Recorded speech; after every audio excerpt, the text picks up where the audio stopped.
Spiritually Inspired is a sacred space for all people to explore issues of shared concern. Listen to consciously aligned guests and search for spiritual inspiration.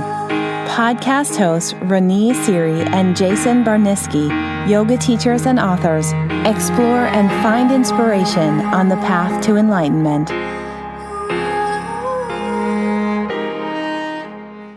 Hi, welcome to our podcast, Spiritually Inspired. This is Renee Siri. And this is Jason Barniski. Today we're very honored by our guest, Guru Kirin. And she was a student of Yogi Bhajan and has been doing Kundalini, teaching Kundalini longer than I'm allowed to say. So thank you so much for being here. It's an honor. Thank you, Jason. Thank you, Ronnie. I'm really enjoying being here today to talk about the changes that are happening on the planet and how that might be affecting you, how it might be affecting the world, and what we can do to make this world a better place, and how everybody can do something, even if it's just being aware of what your thinking is. Because as we move into the new energies, the new time on the planet, which we call the Aquarian age, we're moving from the Picean age to the Aquarian age. And the Aquarian age is 2,000 years. Each age is 2,000 years.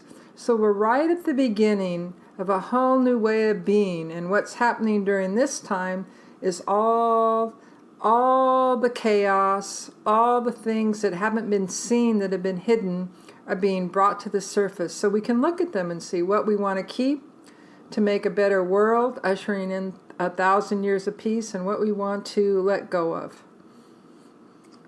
Wonderful. That sounds lovely. I love that. So what can we do individually to manifest that, to make that heaven on earth?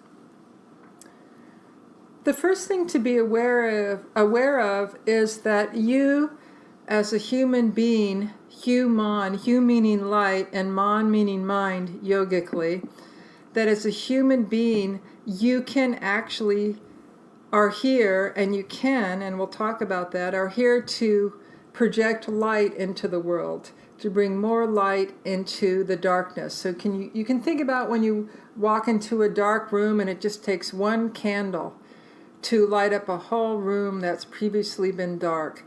And during this time, what's important to remember is you are the candle that's here to light up the world. And we can talk more about specific ways to do that.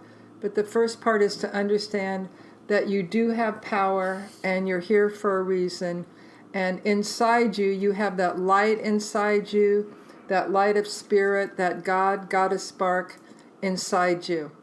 So that's the most important thing to get in touch with, is what's inside you is beautiful light that you can bring into the world. I love that. Like the Buddha said, that one candle can light thousands of candles, and the light of the candle would never be shortened. I really like that quote from Buddha and really resonate with that. And I think the spiritual practice that we do every day, that's how we bring the light. Yeah, like the Kundalini Yoga, Astanga Yoga, whatever it is practice that you do, meditation, it's all about bringing the light. That's true. All the practices are about bringing the light inside you, your own inner light, out into the world. And in the Picean age, we were really encouraged to develop our own individuality. But now what's happened is the Aquarian age is all about bringing those parts of yourself, your talents, whatever it is, your individuality, your strengths, into synchronization or connection with other people. Now it's all about how can we work together to make the world a better place. It's about noticing. It's not about competing with other people now. It's more about how can we cooperate? How can we see the gifts in every person that we come in contact with? How can we see our own gifts? And how can we work together to support each other in bringing our gifts to the world and being a powerful force for good on the planet? Well, earlier we had a workshop and you're talking about your soul mission. Can you tell us a little bit about that? What is your soul mission and why are you doing your work every day that you do right now? Well, my soul mission is really to bring the light onto the planet, as many people's are. So it's enlightenment just means in the light. And so what we do is we work with what lights up the light inside you, what makes you feel better, and what makes people that you interact with, what helps you stimulate the light in them. And it's my mission is really to awaken the divinity in each person, so each person knows they have that God goddess spark inside them. We've been given a great gift as humans on the planet. Not every being, not every planet in the galaxy or in the universe beyond universes, there aren't always a lot of planets that have free will, and planets where the beings have that God spark within them. So we're an experiment, and we're here to awaken that God goddess divine part of ourselves so that we can elevate this world to a place of harmony with the Creator. Is what we're really dealing with is what some people call the fall of man, where people got so focused on developing their individuality that they forgot that they're still connected to the divinity within, and the Creator, the God Goddess Creator that actually created this whole creation. So it's about reconnecting with Source and bringing heaven onto earth by reconnection with Source. That's beautiful. Yeah, that's beautiful. And so you teach Kundalini, and not everyone has done Kundalini who listens to this. Can you explain what's unique and special about Kundalini Yoga? So kundal, the word kundal means coil or curl in Sanskrit. And ini just means to uncoil or to bring it to life. So what we're really doing with Kundalini is we're uncoiling your own life force in your own body. And yogis say that the Kundalini lies dormant at the base of the spine until we wake it up. And it's symbolized by a snake coiled 3 times around the base of the spine. So with breathing, with mantra, with movement, you're just breaking up and waking up your own life force. And you're uncurling your own beloved inside yourself. And that leads into Kundalini Tantra, which we were also talking about earlier, which we can talk more about also. It's about waking up your own divinity, your own life force inside yourself, and then sharing with another person from that space of your own divinity, rather than, as I said earlier, competition, power over, zero-sum game, thinking that somebody's going to win, somebody's going to lose. It's a whole different orientation. What was the workshop about today? You told us a little bit about it before, but I'd love to go a little bit more into depth with what you were doing. Well, what we're working with is to understand the technology to awaken the divinity within each of ourselves. And today we were practicing with a group of women or goddesses what are certain practices that can help them become aware of just how the divinity or the life force is moving through them. And we're talking about specifically what we call moon centers. So it's the way that the energy moves through different parts of a woman's body, and when she's a different part of her body is stimulated, then it has a certain effect. So at a certain time that she can want different things. And you said earlier it goes through like a 2-day cycle? A 2.5-day cycle. A 2.5 day. Can you break this down for me? Because I would love to know how this is going to play out in my life. Because it definitely will.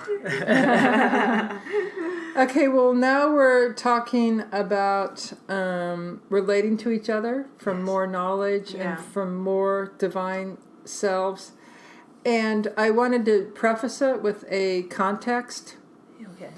And so the context is, once each person learns how to bring up their own Kundalini, uncoil their own life force, and they can stabilize their identity in their God, Goddess, divine soul, essence, self, then when you're relating to another person, then you can relate to them from that identity. What's been happening in the planet, in the world around us for a very long time, is that internally people haven't become self-illumined or self-awakened. So they relate to the world around them and people around them based on their level of awakening or being asleep, asleepening. So what we want to do is wake up the Kundalini, and when the Kundalini rises up the spine, and you want to, as the Kundalini rises, it's called piercing the veil. It's called piercing the veil or the darkness of each energy center or chakra as it comes up the spine until the Kundalini gets to what we call the third eye or the point between the eyebrows. And it's at that place when you can bring the light up with your breath and project the light out your third eye, or what we call the Ajna chakra. When you project light out the third eye, that's the light of your soul. So what we want to do is bring the life force up so that people can get connected to their souls or to their own divinity. And then you can actually relate to another person from the consciousness of the God or goddess that you truly are, rather than from a lot of hypnotic or culturally learned behaviors. So we're really about up-leveling people's identities. So then their behaviors will reflect who they know they are, rather than who they were maybe culturally indoctrinated to be. So you're really trying to activate people's own identities rather than and that's an internal experience, rather than externally kind of forcing a bunch of information on someone. So that's the difference between the Picean and the Aquarian age. That's a lot of information. So it's really about waking up the Kundalini energy. The soul can shine through. Right. So how do people do that? Or how does Kundalini help? How do you help people do that? Through mantra, through Kriya? Well, what we start out with is the basis that the mind follows the breath and the body follows the mind. So the first thing we do is we start focusing on the breathing. And we remember that it's been measured. Saints and sages and master teachers and yogis breathe typically about one breath a minute, where most people in this culture breathe about 15 to 20 times a minute. So the first thing we do in yoga is we slow the breath down. So we close our eyes and put our hands on our belly. Don't do this while you're driving. And push your belly out with your hands on your inhale, and on the exhale, let your hands go back towards your spine.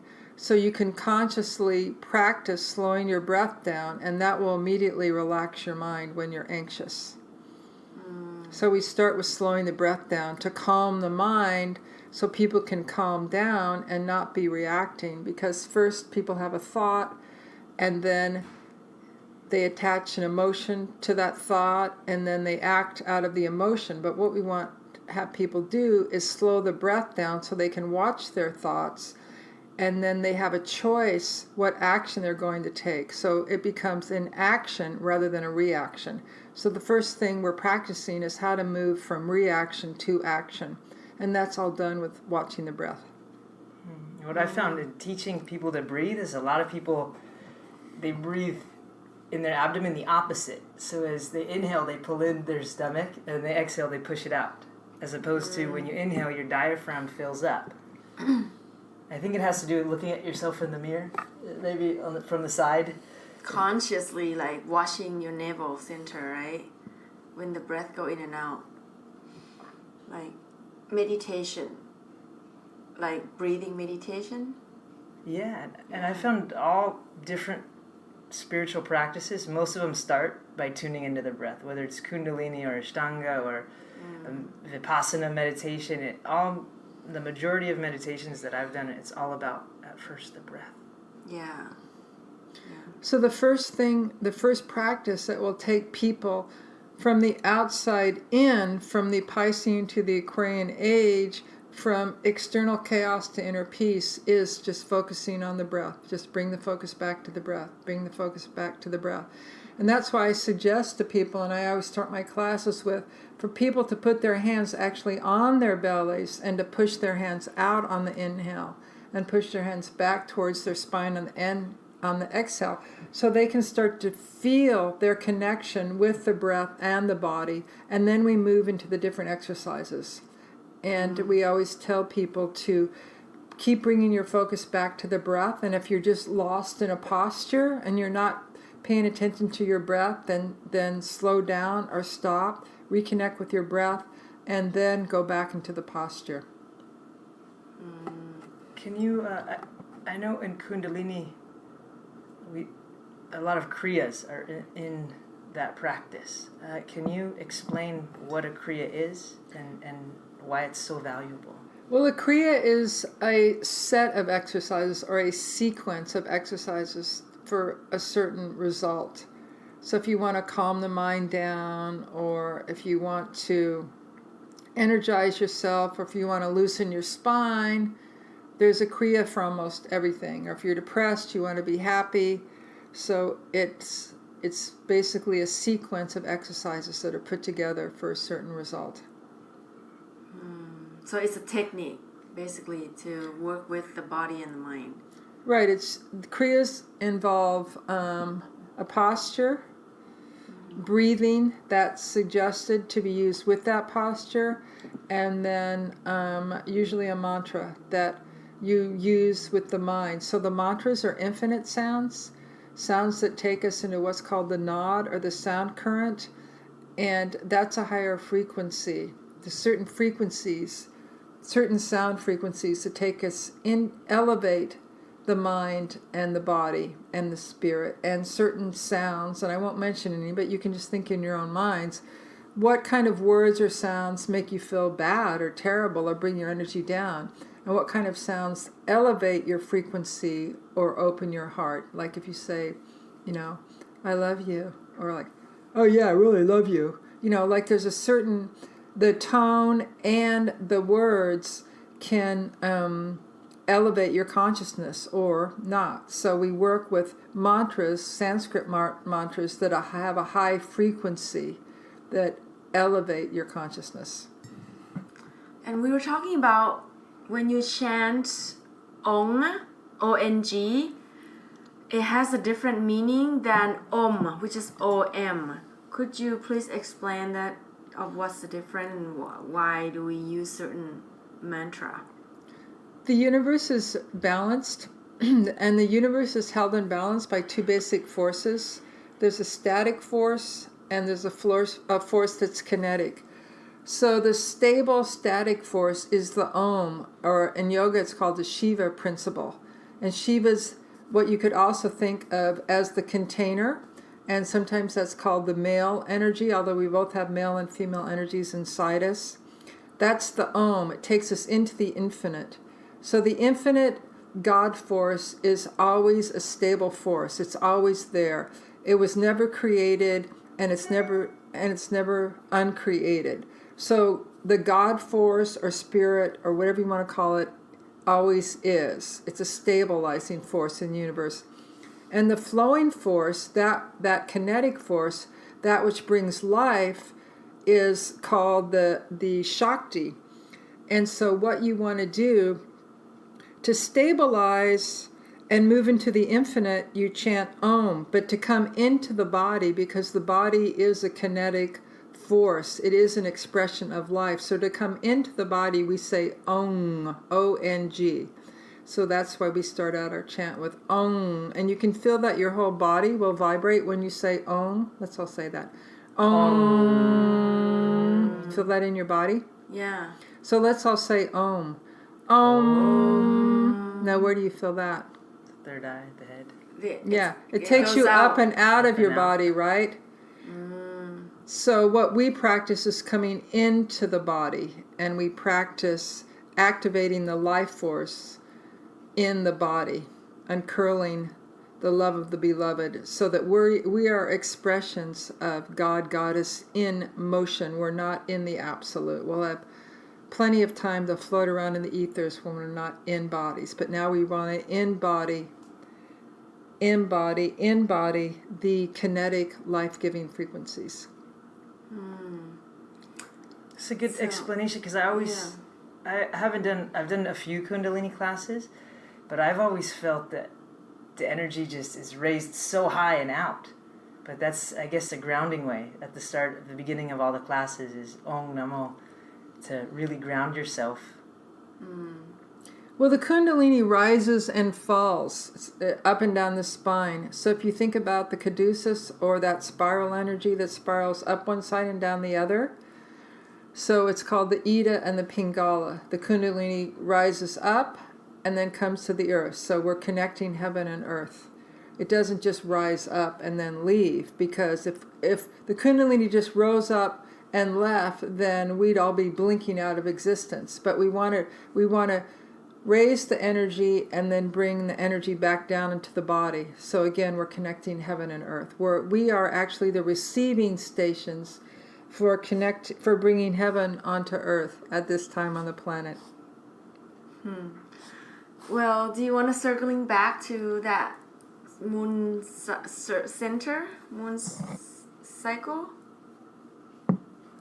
Do you want to talk more about the moon cycles? We could if you want. I was just going to say that it's important for people to become aware, following through on the mind follows the breath and the body follows the mind, that it's important for people to become aware that thoughts are things, and what you think about, you manifest, and the booster field for bringing thoughts into manifestation is emotions, energy and motion.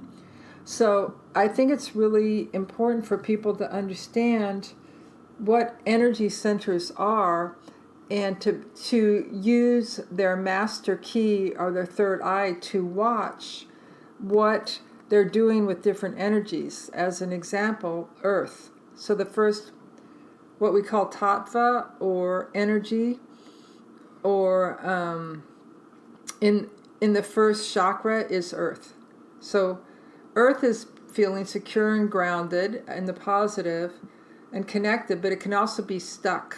It can also just be, I don't see anything except what I see. So it can also be limiting if you're only looking at things from one perspective.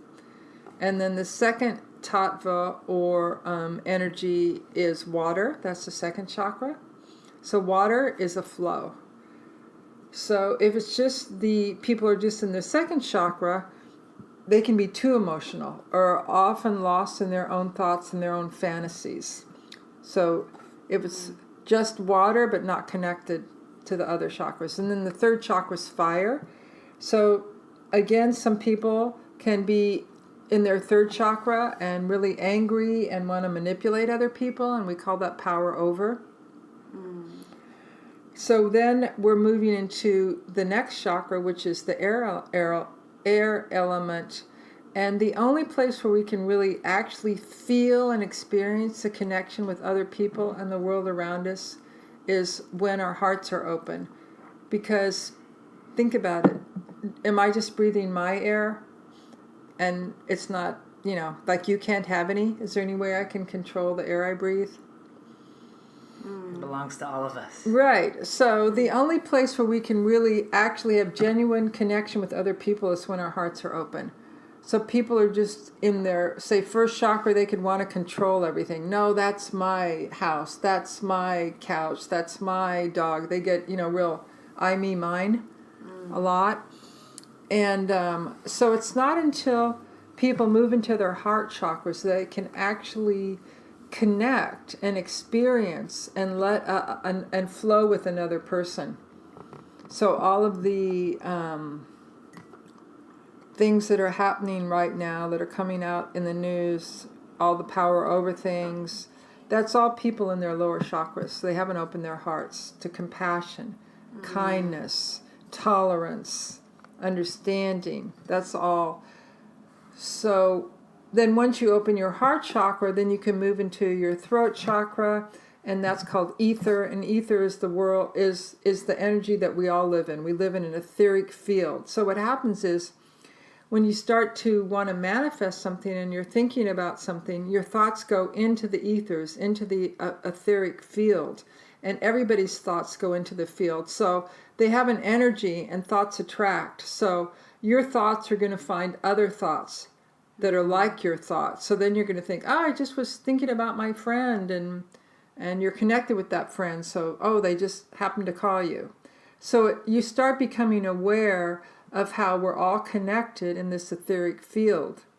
And then when you bring the Kundalini or the breath up to the point between the eyebrows, this point, this chakra called the Ajna chakra, has no element or has no tattva.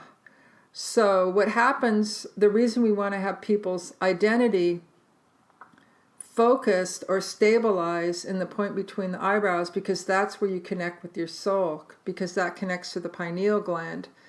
So in any of the other chakras, if your identity is stuck in those chakras, like I said as an example, the third chakra, power over, then you're going to be constantly competing or think that you have to compete with the world around you.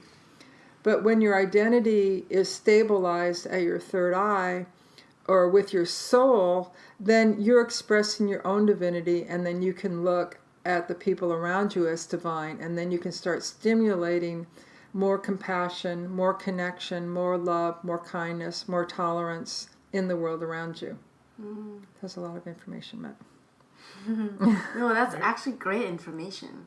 You're full of wisdom. Yeah, Yeah. this one, I might go back myself and listen to it more than once. Yeah, we're And soaking up your wisdom. Every time I'll learn something new. Yeah. Wow. So I also wanted to ask, you studied with Yogi Bhajan, the ultimate lighthouse.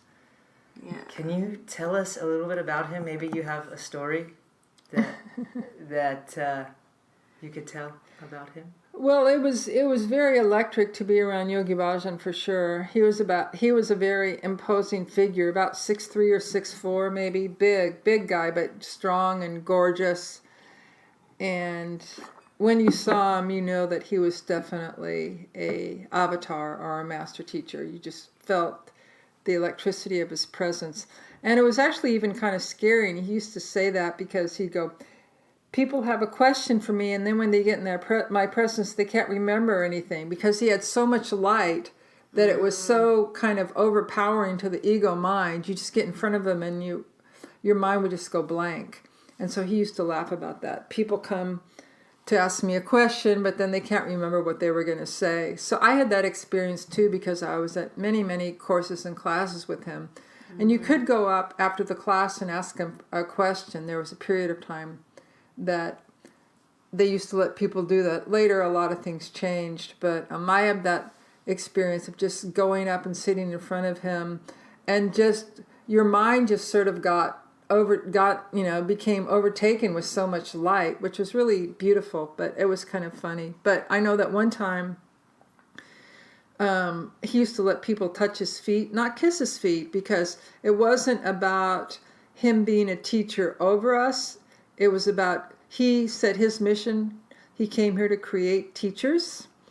So it wasn't about bowing to him, but the feet of the master, they call it the lotus feet of the master. When you touch the lotus feet of the master, whose lotuses, which is another word for chakras, whose lotuses are all open, then your lotus is open. So one time I remember I just touched his feet very lightly as he was walking in the room, and I was sitting there waiting for him to teach the class, and just as he was standing there, talked to someone, I just reached over and very shyly and gently just touched his feet. And like for the next 2 days, I was just electrified. I felt like I was just in this field of bliss or field of samadhi just from touching the master's feet for just one little gentle touch. So there's a very powerful presence. Wow.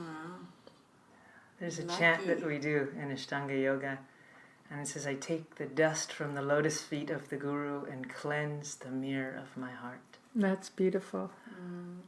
One day I was just laughingly skipping like into yoga very lightly, and my guru was there practicing asana with everyone, and I reached down and I touched his feet, and instantly things got very serious and very real and very heavy.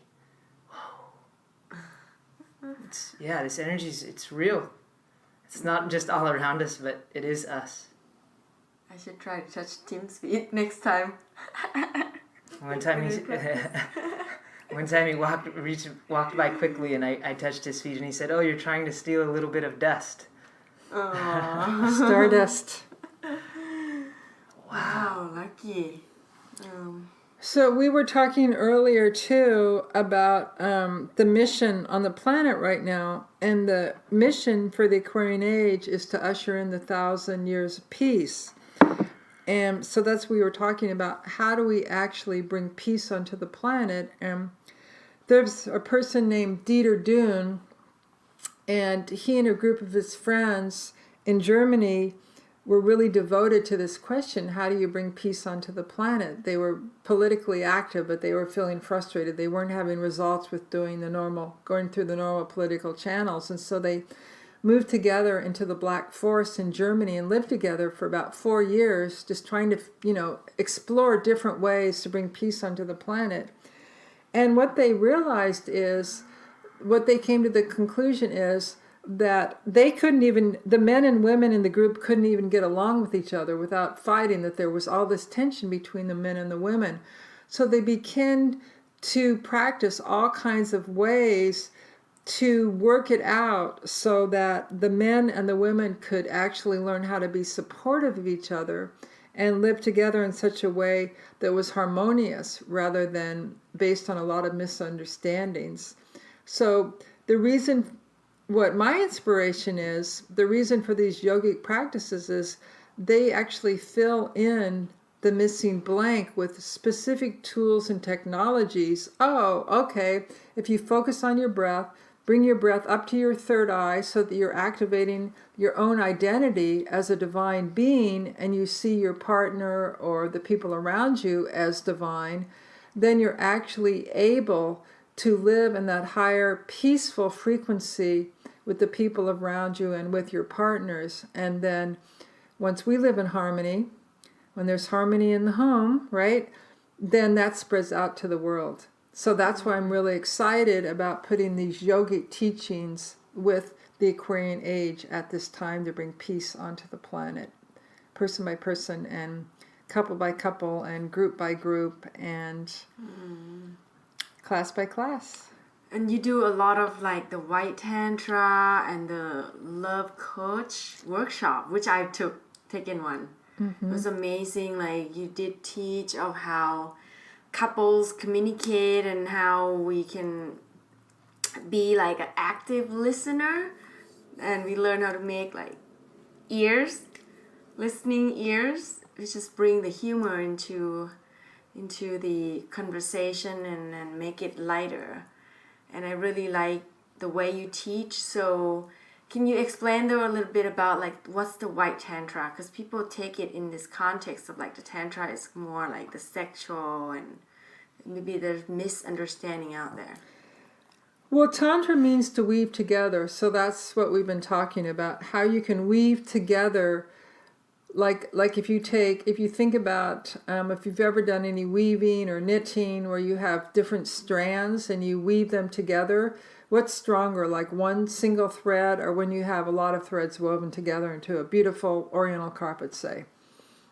So tantra means to weave together the different strands, and what it means is to weave together the different strands of our consciousness and to learn how to interact with other people so that we're stronger and it becomes a more supportive base for understanding and doing whatever we want to do in the world. So white tantra is about elevating the frequency within our own selves and getting each person balanced within their own selves and sharing that balance with another person. So white tantra is really just doing the practice, learning how to be balanced within your own self first, and then you can move into the pink and the reds. And the pink is when you start introducing sensuality. So, but you really want to be stabilized in your own identity as a god or a goddess at your third eye, your own divinity, your own connection with your own soul. So that's your reference point and not your partner. So the problem with what they call like codependence or what those terms like that, that's when you start projecting your identity onto the other person and you're not stabilized in your own divinity as your identity. So you're not really sharing a divinity to balance and stay connected in the light. But if you're not balanced with your identity at your third eye, and as I said earlier, you're in your third chakra, fire energy or whatever, then the tendency is going to be to try to control another person. But really, the place we have to look is we have to learn how to control ourselves and stay balanced within our own selves. So what's the actual practice in White Tantra? Like, can you explain? Well, the way we practice the White Tantra courses, White Tantra just means to balance your own divinity in your own body first. But the way we practice with a partner is we sit in lines and we look at our partner. We sit in rows and we look at our partner. So we practice looking at their third eye and doing different chants, such as the Satanama chant, which is a chant to balance the elements. So that's what I'm talking about. The elements become imbalanced when we put too much emphasis on daydreaming, as an example. That would be second chakra or water element. So if we look at another partner's third eye and we're doing the chant Satanama, then we're supporting the other person and ourselves in balancing the tattvas or the elements. So we're practicing our seeing the other person as divine and balancing our own divinity. I get that feeling that when you look at me and Ronnie, you're looking at something more than the physical us. I can see this piercing vision in you. What are you looking at? What do you see? Well, when I'm actually in sessions with people, I do read people's Akash or their Akashic Records. That's their past lives or different imprints in what we call the subtle body. But more like just when we're just talking or something, it's more that I'm feeling your heart chakras and I'm feeling the glow of the light around you. So if I'm seeing something, it's sort of like seeing and feeling combined, like seeing your expansion and feeling into your infinity, basically. We're immortal beings, so that's something to really contemplate.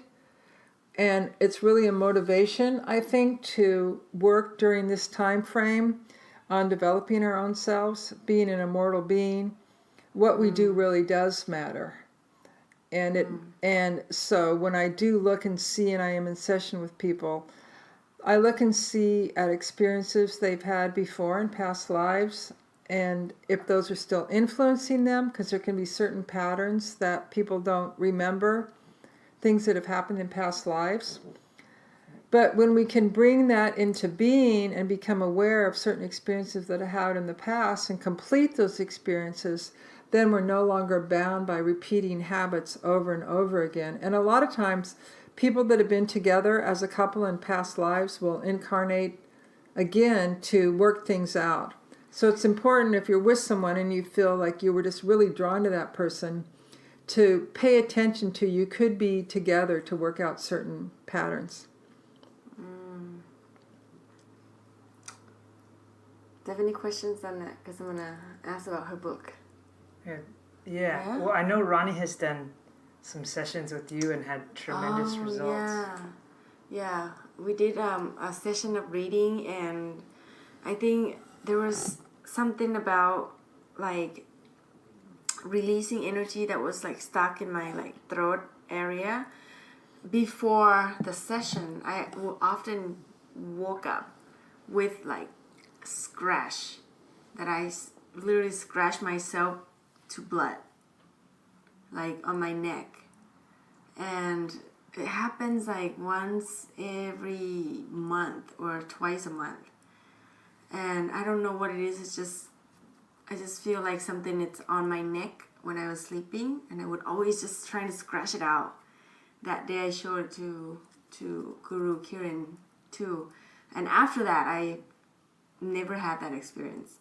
That was totally gone when we did that session, and you helped me release that pattern and whatever karma that was. So yeah, that was good. I highly recommend if you'd like to try a session. Yeah. And the numerology reading too. Yeah, the sessions consist of looking at numerology, and the most important number in your numerology is the day of the month that you were born.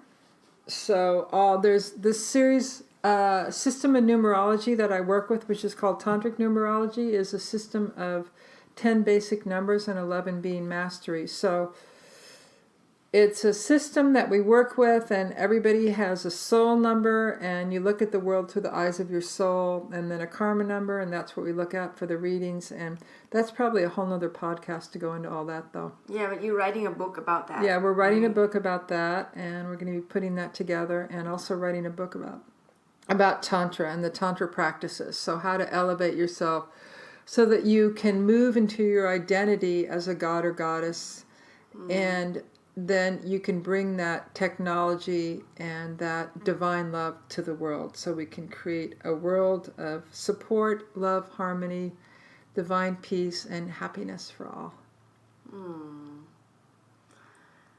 Well, we have to have you come on back when you have your book release. But we'd like to ask one grand question. Yeah, so the spiritual practice takes work, dedication, devotion. What do you do when it seems tough? I don't want to get up in the morning and do it. I just want to be lazy. What keeps you inspired to do your work and your practice every day when the time gets tough? Basically, because I feel better when I practice, and when I don't feel good, I immediately, not immediately, but as soon as I can, I start going to my breath. So even if people don't have hours and hours to practice every day, if they can just think about slowing down their breath as a beginning practice, then that's really going to help everybody that tries that. So if you're feeling anxious or something, no matter where you are or what you're doing, you can always slow your breath down. And if you're not driving or doing something that requires your attention, you can always put your hands on your belly and bring your breath way down into your belly, and push your hands out on the inhale, and let your hands come back towards your spine on the exhale. So my suggestion is pay attention to your breath, slow your breath down. Notice that your mind will calm down, and do something to move your body, like walk barefoot on the grass, or if you live in Southern California like we do, walk on the beach, connect with the earth. So that's the two things. Slow your breath down and take a walk and connect with the earth. And that can be the beginning of a spiritual practice, which can be expanded indefinitely, but don't get too worried that you have to dress up all perfectly or be in perfect shape or compete with young 20-year-olds or whatever to have a spiritual practice. Beautiful. So can you tell our listeners of where they can find your work, or how they can contact you, or if they want to take your classes, where can people find you? Well, we're in Encinitas, California, if you're in Southern California, and I teach a class at Soul of Yoga on Encinitas Boulevard, 627, at 4 p.m. on Sunday afternoons and 10:45 a.m. on Monday mornings, and the classes are an hour and a half. So each class is a certain theme, and they're very inspiring and fun. You'll be elevated. And I'm on Facebook under Kirin Khalsa in San Diego, Kirin Khalsa. So you can message me on Facebook. And my email is Guru Kirin Kaur, GuruKirin Kaur @gmail.com. Awesome. Thank you so much Wow. Yeah, before we started, we did a mantra. Is there a closing mantra we could close with? Oh yeah, we could close with Satnam. And I wanted to say that I work with people internationally, releasing their karmic imprints and understanding their numerology and getting connected to their soul more. So if you want to work with me, wherever you are in the world, I can work with you. So you can just email me and we'll set up a session. So a closing chant could be Sat Nam. Sat means truth and Nam means to bring the truth into form or into the body. Right. So inhale. Sat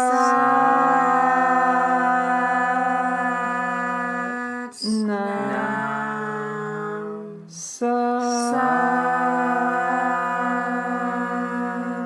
Nam. Sat.